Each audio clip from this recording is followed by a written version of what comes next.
তেতিয়াহ'লে আপোনালোকে চিন্তা কৰক, যোনখন চৰকাৰৰ আমাৰ ৰাজ্যৰ নেতাসকলে গৌৰৱ গগৈ ডাঙৰীয়াক সজাই দিলে পাকিস্তানী এজেণ্ট, পাকিস্তানী চোৰাংচোৱা, ISIৰ লগত সম্পৰ্ক আছে, কি যে নোলালে আৰু সকলো ওলাই গ'ল, হয়নে?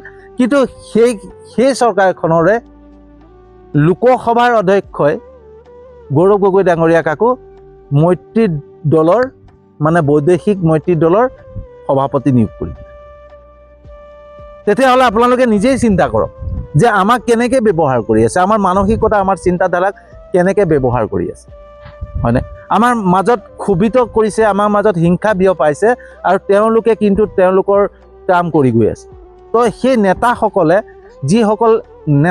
যিসকল একাংশ নেতা বুলি কৈছোঁ, সেই একাংশ নেতাই এই যে হিংসা বিয়পাই আছে, ইজনে সিজনৰ প্ৰতি হিংসা ভাৱ উৎপন্ন কৰাইছে, সেইটো নিজৰ স্বাৰ্থ সিদ্ধিৰ বাবে কৰি আছে।